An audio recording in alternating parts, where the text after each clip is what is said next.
নয়, গরম নয়, আমি এমন সুন্দর খাবার রিজার্ভ করে রেখে দিয়েছি তুমি কল্পনাও কখনো করতে পারো নাই। আরে বান্দা, দুনিয়ার জমিনে কোন বাড়ির ভিতরে যদি কোনো মেহমান আসে, খাবার প্লেটের ভিতরে আইসা পয়সা যায়, তুমি তখন কাঁদছিলা, তোমার মা আস্তে আস্তে করে তোমার দুধ পান করানো শুরু করে দিয়েছিল। আমি আল্লাহ তোমার এমন রব, আমি আল্লাহ তোরে এত মায়া করে দয়া করে বানাইছিলাম, তোর মায়ের দুধের বোটারের ভিতর আমি একটা নয় দুইটা নয় 32টা ছিদ্র আমি আল্লাহ রাব্বুল আলামিন করে দিয়েছি। এই জন্য যখন তুমি দুধের বোটা ধরে তুমি টান দিবা, দেওয়ার সাথে সাথে অনেকগুলো দুধ যে তোমার এই চিকন কণ্ঠনালীর ভিতরে আটকে যাবে, আর সেই অবস্থায় যদি তুমি মারা যাও, আমি আল্লাহ রাব্বুল আলামিনের আল্লাহ বলে ডাক দিতে পারবে না, সব কিছু আমার ব্যর্থ হয়ে যাবে। আমি আল্লাহ তোমার কাছ থেকে এই আমার আল্লাহ ডাকটা আমি শুনতে পাইলাম না। মায়ের দুধের বোটার ভিতরে একটা নয় দুইটা নয় 32টা ছিদ্র কে করে দিয়েছেন? আল্লাহ তাআলা দিয়েছেন। আল্লাহ এই কথাটা বলেছেন, ইয়া আইয়ুহাল ইনসান মা গররাকা বিরাব্বিকাল কারীম। আর কি চাস? আমি তোর জন্য আর কি করতাম? এত কিছু করার পরও তুই কি নাফরমানির দিকে যাবি? তুই কি আমার রাস্তা থেকে অন্য দিকে যাবি?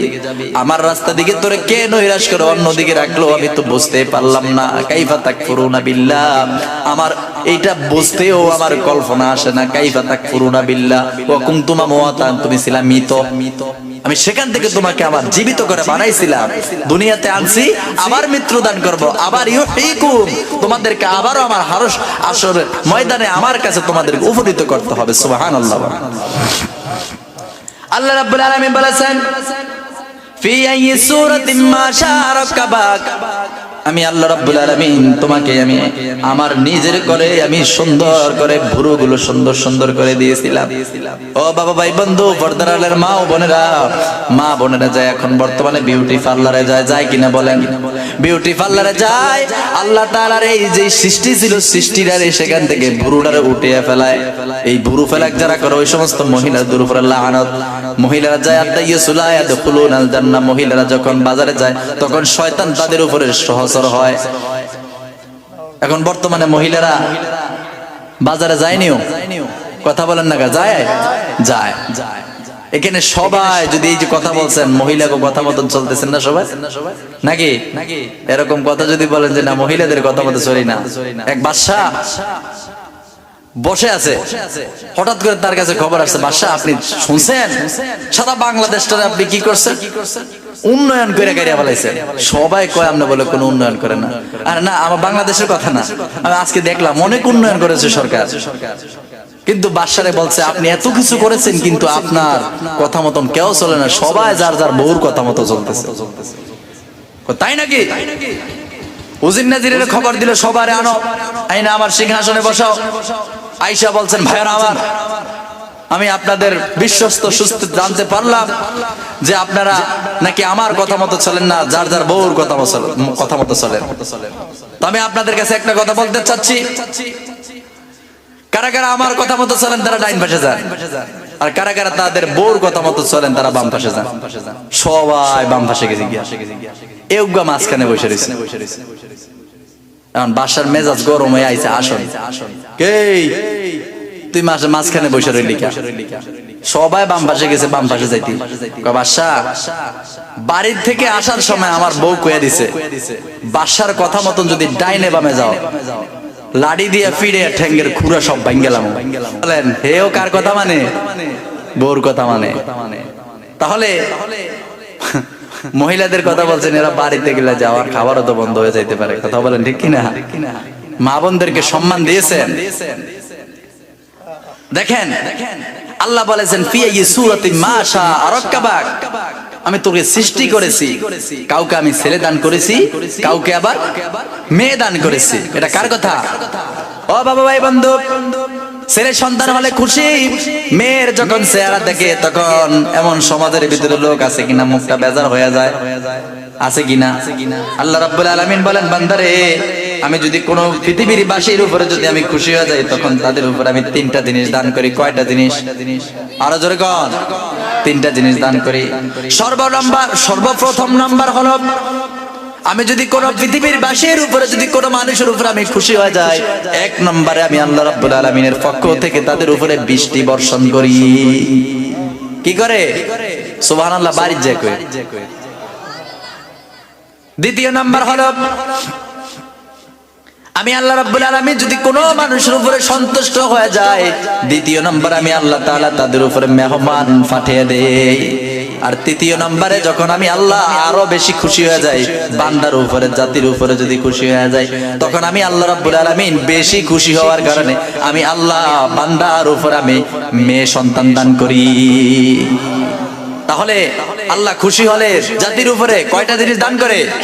এক নম্বরে বৃষ্টি যদি খুশি হয়, তার থেকে বেশি খুশি হলে মেহমান।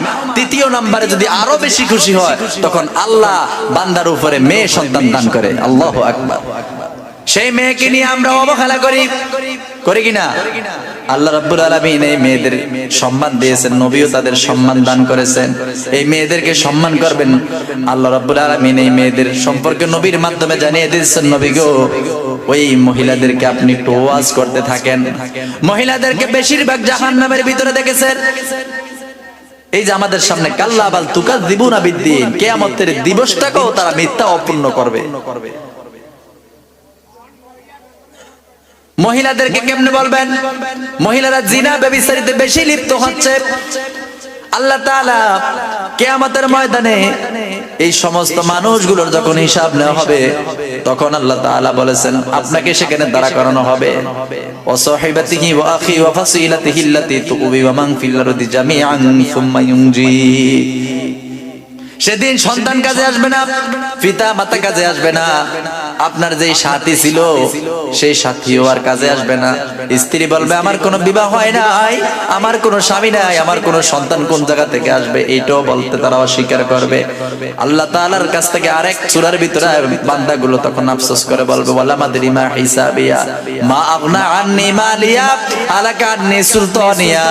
আমার যদি আজকে হিসাব না হতো, আজকে আমার টাকা পয়সা ধন সম্পদ কিছুই আজকে আমার কাজে আসলো না, সেই দিন আফসোস করতে থাকবে। বাবা এই বন্ধু, ওই মেয়ে মহিলাদেরকে, মা বোনদেরকে একটু কথা বলতে যাচ্ছি। মা বোনরা জান্নাতে যাওয়ার জন্য নবীজি ওয়াজ করে দিয়েছেন চারটা জিনিস যদি কোনো মহিলা যদি করতে পারে, চারটা কাজ যদি করতে পারে, আল মারআতু ইযা সাল্লাত খামসাহা ওয়া সামাত শাহরাহা ওয়া আতাআত বা'লাহা ওয়া আহসানাত ফারজাহা ফালতাদখুল মিন আইয়ি আবওয়াবিল জান্নাতি শাআত। নবীজি বলেন মহিলাদের ভিতরে কোন মহিলা যদি চারটা কাজ আল্লাহরে যদি ভয় করে যদি করতে পারে, এক নম্বরে 5 ওয়াক্ত নামাজ, 2 নম্বরে যদি রমজান মাসের রোজা রাখতে পারে, 3 নম্বরে যদি স্বামীর খেদমত করতে পারে, 4 নম্বরে যদি তার স্বামীর লজ্জাস্থান হেফাজত করতে পারে, এই চারটা জিনিস যদি করে যাইতে পারে, আমি নবী রাসূল বলেছি জান্নাতের একটা দরজা আছে, ওই দরজাগুলো দিয়া তারা প্রবেশ করতে পারবে বিনির্দ্বিধায়। জোরে বলি সুবহানাল্লাহ। ও মা গো, ফাতেমার মতো জীবন যাপন করো, খাদিজার মতো জীবন যাপন করো। খাদিজাতুল কুবরা রাদিয়াল্লাহু তাআলা আনহা নবীজির স্ত্রী থাকা সত্ত্বেও নবীজির কাছে যখন ওহী প্রেরণ করেছেন, ওই হেরা গুহার ভিতরে যখন গিয়েছিল এই কোরআন নেওয়ার জন্য, আল্লাহর নবীর কাছে 40 দিন দৈনিক 2 বেলা খাবার নিয়ে নবীর স্বামীর খেদমত করে ফেলেছে। জোরে বলি সুবহানাল্লাহ। আল্লাহ রাব্বুল আলামিন এই স্বামীর খেদমত করার কারণে, কোরআনের খেদমত করার কারণে এত সম্মান দান করেছে, বলবো এত সম্মান দান করেছে ওই খাদিজারে আল্লাহ তাআলা আল্লাহর পক্ষ থেকে আরশ থেকে খাদিজারে সালাম জানাইছে।